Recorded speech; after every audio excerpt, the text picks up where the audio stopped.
palabra de Dios y es una continuación de Éxodo 3, del llamamiento de Moisés. El capítulo 4, todavía Dios está en el monte Horeb llamando a Moisés. En la palabra de Dios hay tres llamados. El llamado a la salvación, llamado a la santificación y llamado al servicio. Y hay muchos otros llamados, pero entran dentro de estos tres grupos. Dios nos salvó del mundo, nos eligió para poder estar con Él en su gloria eternamente para siempre. Dios nos santifica en tres niveles, desde que creemos en el Señor, durante la vida y la santificación perfecta cuando ya estaremos con Él en el cielo. Y en el servicio, Dios desea usarte. Dios está llamando aquí al pueblo de Dios y lo está sacando de Egipto porque quiere llevarlo a la tierra de Canaán para que le sirva. Ese es el propósito, rescatarlo de Egipto para que le sirva. Dios nos ha llamado de este mundo para poder servirle. ¿Cómo podemos dividir la vida de Moisés en tres etapas? Los primeros 40 años creciendo y formándose en Egipto, en el palacio del faraón. Los siguientes 40 años en el desierto de Madián, formándose en la vida ruda del desierto y en la fe de Abraham, junto con su suegro Jetro. Y los últimos 40 años guiando a un pueblo rebelde por el desierto hacia la tierra prometida. Hace algunos años, mi llamado fue que estábamos en la iglesia y estaban cantando los sordos. Tenemos un ministerio allá en Chiapas de sordos. Y pasaron y al frente, se juntaron las misiones y ellos estaban cantando en señas. Señor Dios, te amamos, te bendecimos. Y entonces Dios habló a mi corazón y al ver la necesidad en ellos dije, hay una necesidad y Dios toca tu corazón. Y aunque tú no quieras, Señor, pero pues ya tengo 40 años, estoy casado, tengo hijos, y le pones ciertas objeciones, pero Dios sigue llamándote. No puedes resistirte a su llamado. Entonces, aquí es lo que vemos lo mismo con Moisés. Moisés está negándose a ese llamado. Da 5 objeciones, dice, no quiero. Vimos con el hermano Fernando el domingo pasado en Éxodo 3, 2 objeciones, donde él dice, no quiero. Le está llamando para servir y liberar a su pueblo de las garras de Egipto, lugar al cual Dios lo había introducido. Ahora Dios está planeando salvarlos de Egipto y tener un pueblo propio. Después Moisés toma a su familia y se pone en marcha para ir a Egipto. Tiene problemas en el camino por no haber circuncidado antes a su hijo, pero también tiene la dicha de volver a su hermano Aarón. Finalmente se presenta ante los ancianos de su pueblo y adoran juntos al único Dios de los siglos, en todo el capítulo 4. Entonces, porque Dios te está llamando, tú debes responder. Porque Dios te está llamando, Dios nos llama cada día por medio de su palabra. Dios te está llamando, tú debes responder. ¿Cómo? Creyéndole, sirviendo y adorando. Creyéndole, sirviendo y adorando. Y aquí vemos tres escenografías o 3 paisajes. Primero vemos a Moisés todavía en el monte Horeb, platicando con Dios en la zarza. Después vemos otra escenografía cuando él regresa a Madián. Vamos a poner aquí el monte Horeb, de este lado a Madián y de este lado Egipto. Él está en medio. Cuando tú te vas a un mapa, está Egipto, monte Horeb en medio de Madián. Entonces él está platicando con Dios. Después que terminan de dialogar, regresa a Madián con su suegro, va por su esposa, por sus hijos, se regresa, se encuentra a Jehová en el camino, regresa a la mujer, se encuentra con Aarón en el monte Horeb y bajan a Egipto para dar las buenas nuevas. Porque Dios te está llamando, tú debes responder, ¿cómo? Creyéndole. Estamos en el monte Sinaí, seguimos en el capítulo 3 y 4, donde Dios llama a Moisés, y quiero que analicen lo siguiente, ¿cómo responde Moisés? ¿Responde con fe o responde sin fe? Y vamos a ver durante todo el capítulo 4 esto y al final platicamos de esto. ¿Cómo responde Moisés? En el capítulo anterior, Moisés da 2 objeciones. delante de Dios para no regresar a Egipto. Dijo, ¿quién soy yo para que vaya a Faraón? La primera objeción, y saque de Egipto a los hijos de Israel. Como si la liberación del pueblo de Israel dependiera de su capacidad física, intelectual y espiritual. Él dice, ¿quién soy yo para que vaya y saque al pueblo de Dios? Y a veces creemos que la obra de Dios está en tus fuerzas, y no es así. Moisés creía que él debía poner toda su fuerza. Hace 40 años había matado a un soldado egipcio y lo había ocultado bajo la arena, creyendo que por sus fuerzas iba a ser la obra de Dios. La obra de Dios no es en nuestras fuerzas, es en la fuerza de Él, en el Espíritu Santo, en su palabra, en su iglesia. No estamos solos, Dios está con nosotros. Tenemos su palabra, su Espíritu, no hace falta nada. Solamente que creas que así es. Después, más adelante, presenta a Dios su segunda objeción. Si ellos me preguntaren, ¿cuál es su nombre? ¿Qué le responderé? Y respondió Dios a Moisés, yo soy el que soy. Y el hermano Fernando ya nos amplió ese tema el domingo pasado, donde da una serie de atributos de quién es omnisciente, omnipresente, omnipotente, y habla de la inmanencia de que Dios existe en sí mismo. Y una de las razones por la cual la zarza ardía y no se consumía es porque Dios no necesita de elementos, de carbón, de madera, para poder hacer fuego. Él existe en sí mismo, es la inmanencia de Dios, la omnipotencia de nuestro Dios. En el capítulo 4 observamos 3 objeciones de Moisés delante de Dios.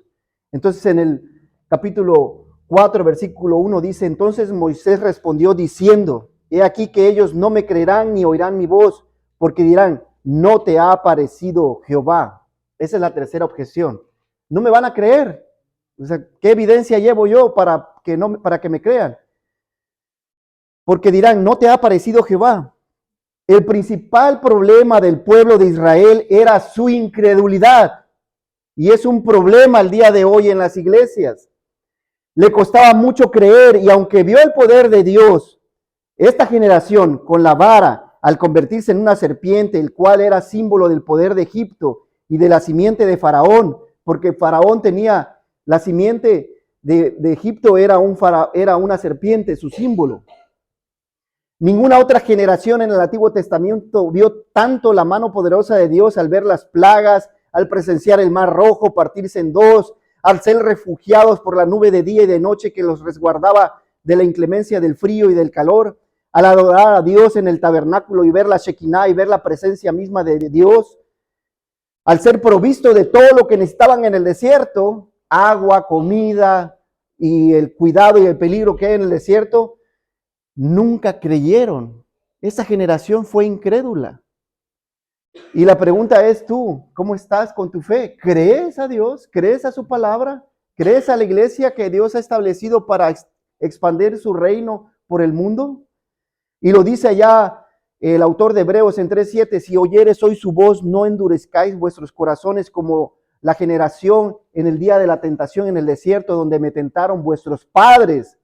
Porque cuando se trata de, sí, mi padre Abraham, Isaac, Jacob, José, Josué, pero cuando hablamos de esta generación mala y perversa, incrédula, así como que nos vamos desmarcando, ¿no?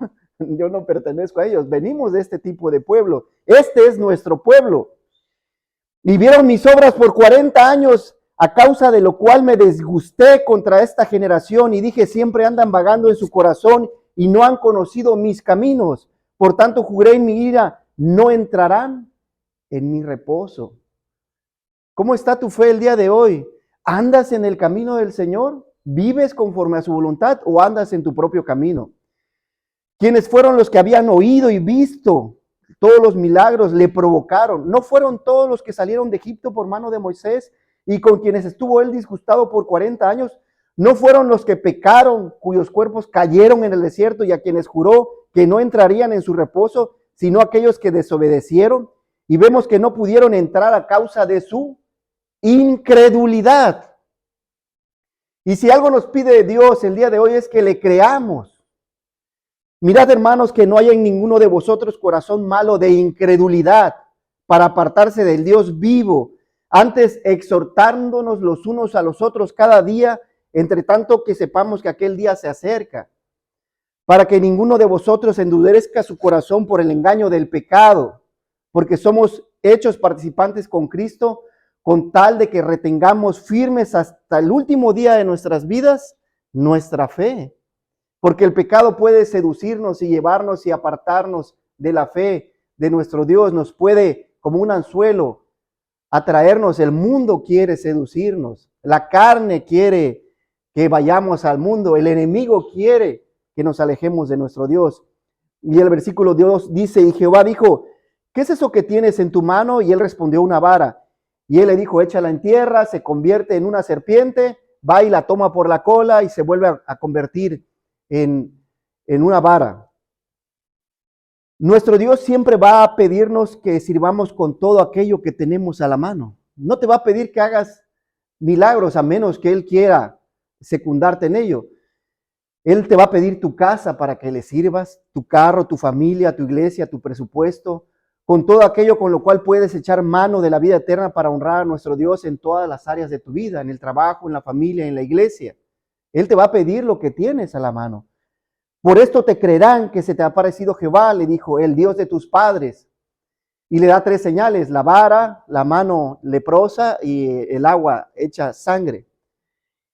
El Dios de Abraham, de Isaac, el Dios de Jacob. ¿Qué significa eso? Porque ya Jesús en Lucas lo menciona, cuando los fariseos le preguntan, ¿por qué no habría de creer? Y él dice, el Dios de Abraham, de Isaac, de Jacob. Les está diciendo que la mención de los patriarcas significa que Dios es un Dios de vivos y no de muertos. Significa que los patriarcas están vivos. Es lo que Moisés le está diciendo. Dios le está diciendo a Moisés, los patriarcas están vivos y están conmigo. Es lo que Jesús le dice a sus apóstoles, ¿sabes qué? Los que ya perecieron están conmigo, están vivos. Y hay seguridad de vida eterna si crees en mí. Tú puedes confiar en mí y te aseguro que estarás conmigo eternamente y para siempre. Eso es lo que significa el Dios de nuestros padres, que es por la eternidad si crees en Él. Y le da la segunda señal. Le dijo, además, mete ahora tu mano en tu seno y sácala, y se vuelve toda leprosa, ¿no? Y vuélvela a meter y vuélvela a sacar. ¿Qué significa eso? Significa juicio para el pueblo hebreo, como le aconteció a María más adelante al juzgar a Moisés, porque decía, ¿por qué tú nos vas a liderar? Y después ella se vuelve leprosa y se aleja del pueblo un tiempo. El rey Usías es castigado por Dios con lepra a quemar incienso, porque solamente le correspondía exclusivamente a los sacerdotes el servicio en el templo, y se vuelve leproso y muere de lepra. En el tiempo de Jesús sana leprosos, y muchos leprosos, dice, habían en Israel en tiempo del profeta Eliseo, pero ninguno de ellos fue limpiado, sino Naamán el sirio. ¿Pero por qué fue? Por causa de su fe. Dios demanda de nuestras vidas que creamos, algo que este pueblo que sale de Egipto no tenía. Si aconteciera nuevamente, dice, que no te creyeren ni obedecieren, y no te creyeren a la primera, a la segunda señal, te voy a dar una tercera señal, que es, tomarás del agua del río y derramarás en tierra y se cambiarán aquellas aguas del río a sangre, ¿no? Hay 2 fluidos indispensables para nuestra vida, el agua y la sangre. Al convertir el agua del río Nilo en sangre, transformaba la vida en la muerte, y al dios Hapi del río Nilo, que era venerado en Egipto, en maldición. Dios una vez está demostrando a los egipcios y a los hebreos que los dioses de Egipto no sirven para nada, porque aún los hebreos creían en los dioses de Egipto, y que son solamente ilusión de sus propios pensamientos, y que nuestro Dios es el verdadero Dios, y no hay Dios fuera de nuestro Dios. No hay nadie que tenga el poder para hacer todas estas señales y prodigios más y exclusivamente que nuestro Dios. Y cuando Él se acerca a salvar a su pueblo en Egipto y lo lleva con grandes señales y prodigios, vemos en Cristo haciendo lo mismo cuando llega a rescatar a su pueblo allá en Jerusalén, con grandes señales y prodigios, ¿verdad? Que es un reflejo del poder de Dios, porque Dios es soberano. Y aún las enfermedades se doblegaban ante Él, porque Él es nuestro Rey todopoderoso. Y aún el mar se inclinaba ante Él. Y aún los ciegos, los sordos veían, porque cualquier enfermedad se doblega ante Él. Dios es autoridad sobre cualquier parte del mundo y sobre cualquier cosa en este mundo. Entonces sigue el diálogo en el versículo 10 con Moisés y Jehová. es hermoso porque pocas veces vemos platicando a una persona con Dios. Es todo un diálogo. Siguen ahí en el monte Oreb. Ay, Señor, dice, nunca he sido hombre de fácil palabra, ni antes desde que tú hablabas a tu siervo, porque soy tardo en el habla y torpe de lengua. Esta es la cuarta objeción que Dios le presenta a Moisés ante Dios, diciéndole, no sabía hablar, aunque allá en Hechos dice que él era poderoso cuando estaba en sus palabras. Entonces hay dos versiones de aquí. Hay quienes creen que Moisés era tartamudo y hay quienes creen que había pasado 40 años en el desierto y él hablaba madianita y ya se le había olvidado la lengua hebrea y la lengua egipcia de donde venía. Entonces dice, Señor, ya balbuceo, no sé la lengua. Algunos norteamericanos que han venido acá y dejan de hablar la lengua 20 años y van a Estados Unidos y tienen que volver a aprender a hablar porque se les olvida. Pero entonces él ya no tenía esa facilidad para expresarse. Y Jehová le responde, ¿quién dio la boca al hombre? O sea, ¿quién hizo al hombre? ¿No soy yo? ¿O quién hizo al mudo y al sordo, al que ve y al ciego? ¿No soy yo Jehová? Y algo que hemos aprendido con mi esposa en el ministerio de los sordos, que hemos estado por años predicando a los sordos, y agradecemos a Dios por el ministerio, es que Dios hizo al sordo. Dios es la persona que ve, que no ve, que nace con síndrome de Down y que todo ese tipo de personas, cuando tú vas a la naturaleza, ves un montón de flores hermosas, pero hay unas flores muy feas. No sé si ha visto usted, hermano, hay flores feas y que huelen feo, pero aún dentro de esa fiereza, Dios las ve hermosas, como nos ve hermosos. Tal vez tú te veas en el espejo y no te guste mucho lo que ves, pero Dios te ve hermoso porque Dios te ha creado. Y Dios ha creado toda esa gama para su gloria, porque así ha querido Él que haya gente que nazca con discapacidad, con ceguera, con sordera, porque a Él le plació, Él es Dios y hace lo que quiera, es soberano. Dice, ¿no soy yo Jehová que hago con lo que quiero, con mi voluntad? Ahora pues ve y yo estaré con tu boca y te enseñaré lo que hayas de hablar. Y él le dijo, y nuevamente la quinta objeción, ay Señor, envíate, ruego, por medio del que debes enviar. O sea, manda a otro, pero a mí no me mandes. Yo ya lo intenté hace 40 años, no pude, lo quise hacer en mis fuerzas. Sí, pero es que lo vas a hacer ahora en mis fuerzas y conforme a voluntad. Dios tiene sus tiempos. A veces queremos que nuestra familia se convierta al evangelio, pero Él tiene sus tiempos. Sí, presentemos el evangelio, pero no los fuerces. Entonces Jehová se enojó contra Moisés y le dijo, ¿no conozco yo a tu hermano Aarón levita y que él habla bien? O sea, te voy a dar a alguien que te ayude. He aquí él saldrá a recibirte y al verte se alegrará en su corazón. Y le está profetizando lo que va a pasar. O sea, aquí vemos la omnisciencia, omnipotencia y omnipresencia de Dios. Te voy a decir que lo que va a pasar más adelante, que te lo vas a encontrar a él y él te va a ayudar a liberar a mi pueblo. Y así sucede. Y yo te enseñaré lo que has de decir. Y le hablarás a mi pueblo y tomarás tu mano esta vara y con la cual harás las señales. La palabra de Dios dice que en Eclesiastés que mejor son dos que uno. Porque si uno cayera, el otro le levantará. Por esta razón Dios envía a Moisés junto con su hermano Aarón.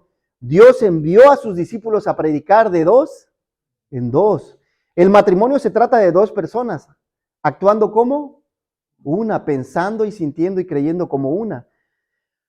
¿Cómo vas en el matrimonio? No es nada fácil, ¿verdad? A pesar de los años también a veces hay batalla. Ama a tu pareja, deja de quejarte. El liderazgo en la iglesia requiere de más de un pastor muchas veces para que pueda haber una rendición de cuentas y una pluralidad de ancianos, para que pueda haber un ánimo, el poder tener más de uno. ¿Qué objeción tiene el día de hoy para no hacer la voluntad de Dios? ¿Por qué no lees la Biblia?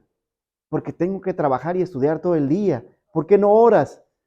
Porque tengo que terminar la serie de Stranger Things en Netflix, ¿verdad?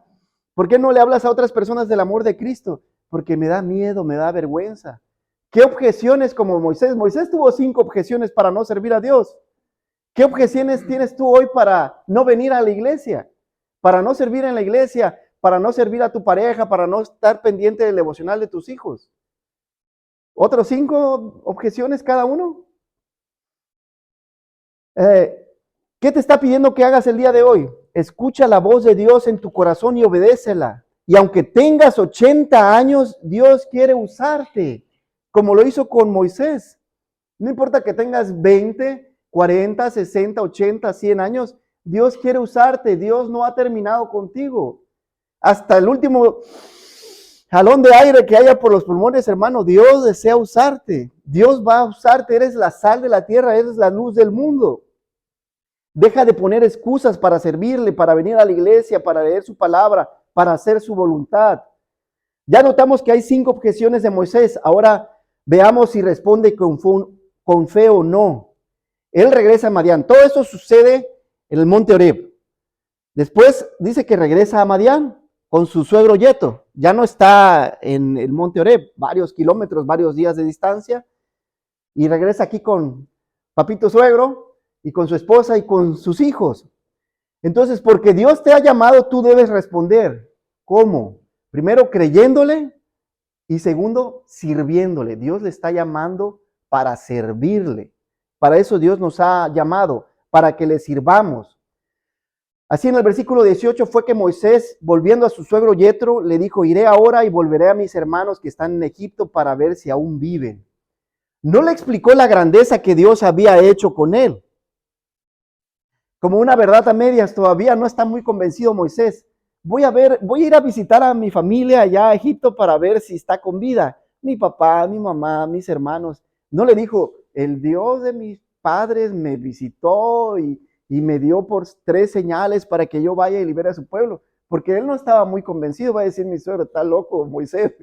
Estaba soñando, quién sabe qué comió o qué le pasó. Pero no está muy convencido porque no le dice la verdad. Todavía hay inseguridad y hay dudas. Sigue la fe de Moisés, está vacilando todavía. Y Yetro le responde, ve en paz. Muchas veces para tomar decisiones en nuestras vidas tenemos que tomar en cuenta nuestras autoridades, nuestros padres, los pastores, la iglesia, las que son nuestras autoridades debemos tomarlas en cuenta para tomar qué carrera estudiar, con quién casarme, cómo servir. Si tienes alguna duda, cómo servir a Dios, está el pastor, pregúntale, él con la experiencia te puede guiar, te puede decir cómo hacerlo. En el 19 dice, dijo también Jehová a Moisés en Madián, ve y vuelve a Egipto, porque han muerto todos los que procuraban tu muerte. Dios le vuelve a hablar a Moisés. Es increíble el diálogo que Dios tiene con Moisés. Vuélvete a Egipto, así porque él estaba dudando, porque han muerto los que procuraban tu muerte, y entonces Moisés tomó su mujer, sus hijos, los puso en un asno y volvió a tierra de Egipto. Pero yendo en el camino, le dice, cuando hayas vuelto a Egipto, mira que hagas delante de Faraón las maravillas que te he dado, las 3 maravillas, pero yo endureceré su corazón de modo que no deje ir a mi pueblo. Y lo bonito es que Dios le profetiza desde antes y eso sucede. En el capítulo 5, en el 6, 7, las plagas, Faraón está completamente rebelde de no hacer la voluntad de Dios. ¿Quién es Jehová? Dice en el capítulo 5. ¿Quién es ese Dios? Yo no sirvo a ese Dios, ni creo en ese Dios, pero va a conocer a Dios durante los siguientes capítulos. Y esta palabra que resalta, Jehová ha dicho, algo que a través de la palabra de Dios siempre se escucha en los profetas, Jehová ha dicho, Jehová ha mandado, Jehová ha ordenado. Así, Israel es mi hijo, mi primogénito. Así le va a decir Moisés a Faraón, ya te he dicho que dejes ir a mi hijo para que me sirva, mas no has querido dejarlo ir. He aquí yo voy a matar a tu hijo, tu primogénito. A Adán le menciona que es su hijo. Ahora está mencionado que Moisés y el pueblo de Israel es hijo de Dios. Y nosotros el día de hoy en la iglesia, ¿qué somos? Somos hijos de Dios, somos hijos adoptados de Dios. Es decir, venimos del mismo pueblo. Deja ir a mi pueblo para que me sirva, mas no has querido dejarlo ir. Y bueno, y castiga, vemos cómo castiga. ¿Y te acuerdas que en Éxodo capítulo 1 empezaste a lanzar a mis hijos al río Nilo porque tenías miedo de él? Bueno, yo voy a vengar, yo soy vengador, le está diciendo. Más adelante lo van a ver 5 y 6, 7, donde dice, yo voy a tomar venganza de lo que tú le hiciste a mis hijos, tú tocaste a mis hijos. Y en el camino del desierto, ya cuando viene con su esposa, aconteció en el camino que en una posada Jehová le salió al encuentro y quiso matar Jehová a Moisés. ¿Por qué? porque no había cumplido el pacto, no había cumplido el pacto de la circuncisión. Su hijo, el primogénito, no había sido circuncidado conforme al pacto que había hecho con Abraham, de que todos sus hijos tendrían como señal, yo me identifico como parte del pueblo de Israel con la circuncisión. Pero hoy la iglesia, tú te identificas como hijo de Dios por el nuevo pacto que tenemos en Cristo Jesús, que derramó su sangre en la cruz, y si tú crees y te arrepientes de tu pecado, eres parte de la familia de Dios y eres hijo de Dios. Y por eso yo me siento tan a gusto cuando estoy aquí en Sabinas, porque tengo familia. Entonces Séfora tomó un pedernal afilado y cortó el prepucio del hijo, lo echó a sus pies, diciendo: la verdad, tú me eres esposo de sangre. Algunas otras versiones dicen que Moisés se había enfermado hasta la muerte. Séfora se había resistido a la señal de la circuncisión porque no estaba de acuerdo. Ella era madianita y hablaba madianita, no era del pueblo hebreo. Moisés estaba en un limbo entre ser madianita, ser hebreo y ser egipcio, porque tenía las tres culturas. Y bueno, la pregunta aquí es, y le dijo: tú eres esposo de sangre a causa de la circuncisión, que era una señal del pacto. Pero tú como mujer, ¿eres como Séfora? ¿Eres una bendición en tu matrimonio o eres una carga? ¿O eres un lastre? Porque a veces las mujeres son de grande bendición en el matrimonio, pero a veces pareciera que se empeñaran en ser un contrapeso, ¿no? No vayamos a la iglesia, no sirvamos, que lo haga alguien más, que lo decida alguien más. Y debemos ser esa punta de lanza de tener los devocionales, la lectura de la palabra. No es ciencia, es agarrar, tomar un capítulo, leerlo y Dios va a hablar a nuestros corazones. No es tampoco dar una clase magistral diariamente, es simplemente tomar en cuenta a Dios en nuestros hogares. Y Jehová le dijo a Aarón, entonces ya ahora cuando van caminando, Séfora regresa con sus hijos y Moisés regresa solo al monte Horeb, y ahí es donde se encuentra con Aarón antes de descender a Egipto.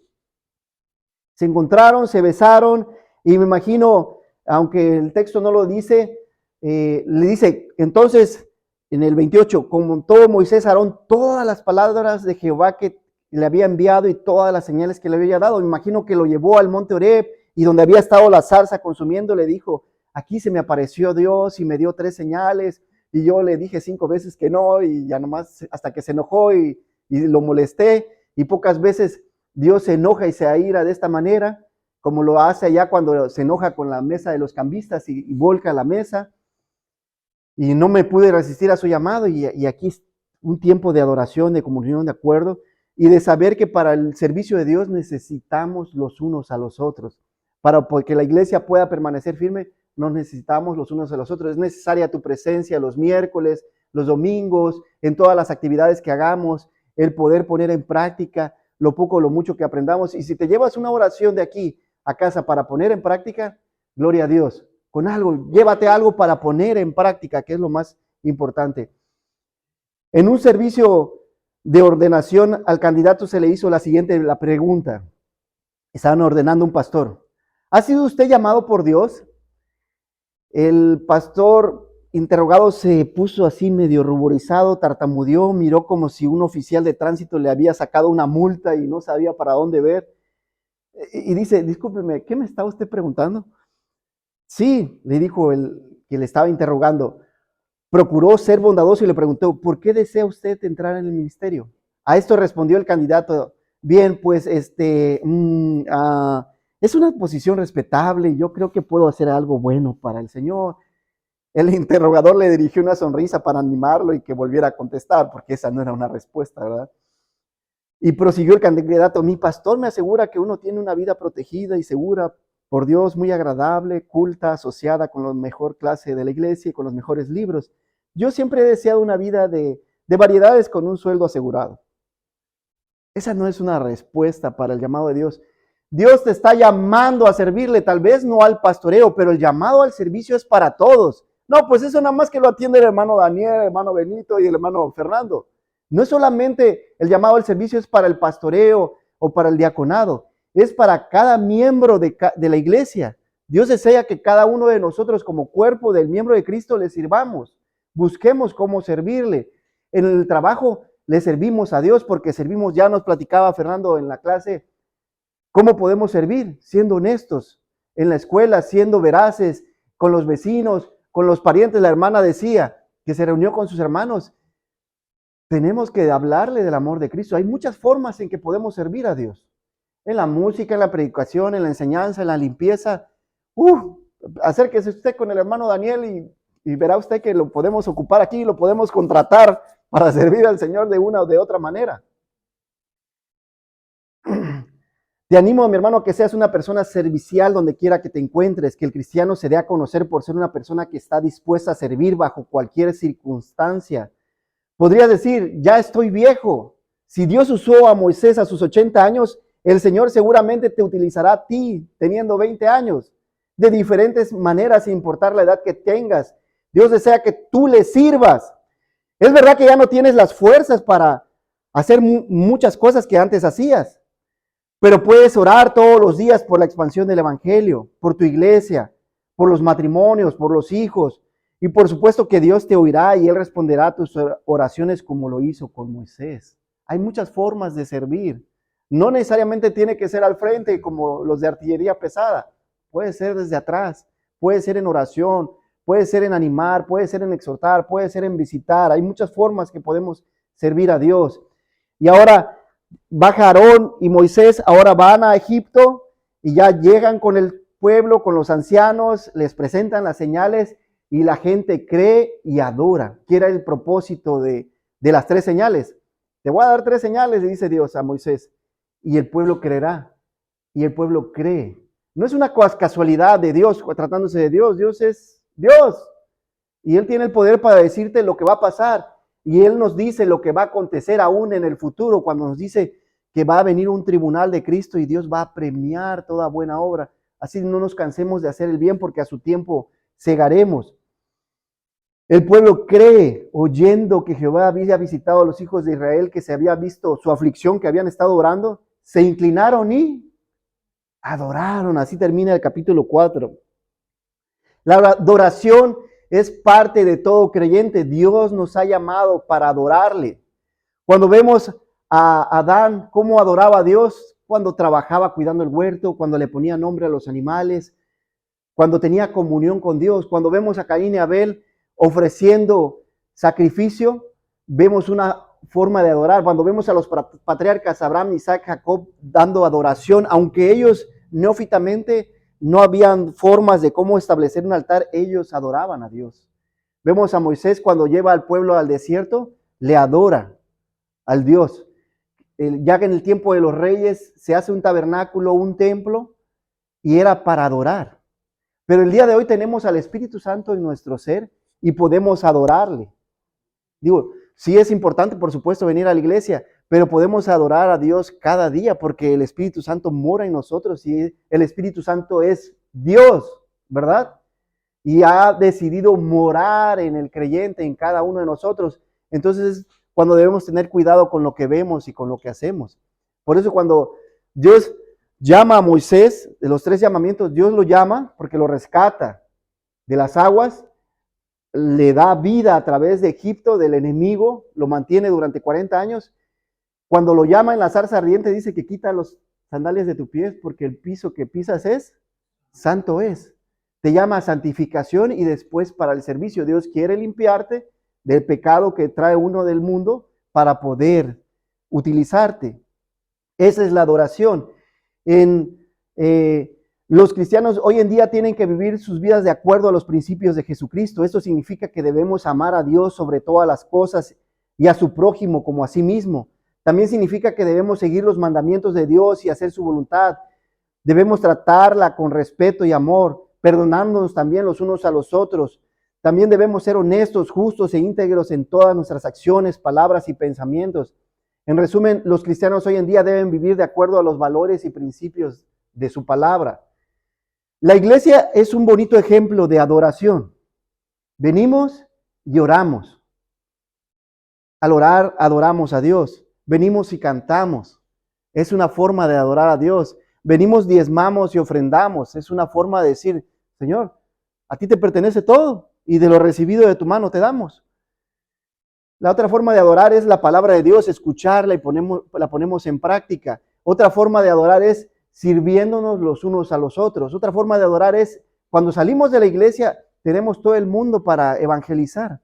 Cuando le hablamos de Cristo a otras personas en el trabajo, a los parientes, a los vecinos, a los amigos, a los extraños, es otra forma de adorar a Dios. Entonces, nuestra vida en el trabajo es una forma constante de adorar a Dios. Nuestra vida debe ser una forma de adorar a Dios. Que todo lo que hagamos sea para adorar a nuestro Dios.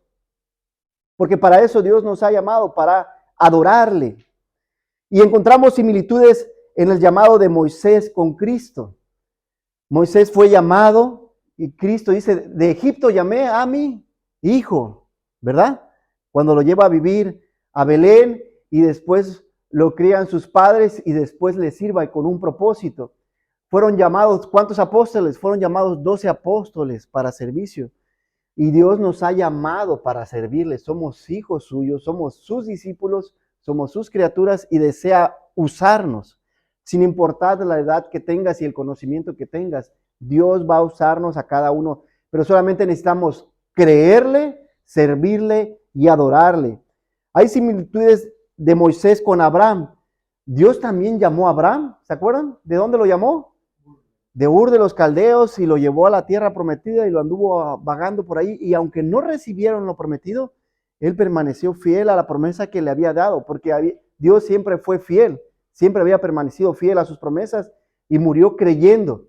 Pero ahora esta generación va hacia la tierra prometida. La pregunta que les hice a un principio, ¿responde Moisés con fe o no? No, ¿verdad? Vemos que da 5 objeciones en el monte, regresa con su suegro Yetro y está dudando y le tiene que volver a decir que habían muerto sus enemigos, en el camino no había cumplido el pacto, le había dicho que había tenido por menos la señal de la circuncisión, regresa con Aarón y bueno, y hace la voluntad, pero no responde con fe hasta el final. Pero Dios se encarga de paso a paso, ¿se dan cuenta que paso a paso lo va metiendo en problemas? Igual. La pregunta aquí es, ¿tú cómo responderás al llamado que Dios te está haciendo para servir a la iglesia en Filadelfia, para servir a tu familia? ¿Tienes un matrimonio? Dios te manda a servirle a tu esposa, a tu esposo, a tus hijos, que seas tú el sacerdote de casa. Te manda a servir en el trabajo. Dios te ha dado un trabajo para que puedas dar testimonio de tu fe. Puede hacer que en tu trabajo haya miles de personas si tienes la oportunidad de anunciar el evangelio a miles. O puede hacer que sea una empresa pequeña y hayan 2 o 3 personas. Como quiera que sea, Dios te está llamando para que anuncies el evangelio, para que compartas tu fe, para que seas creyente, porque Dios nos ha llamado, tú debes responder. ¿Cómo? Creyéndole, sirviéndole y adorándole. Vamos a ponernos de pie y vamos a terminar con una oración.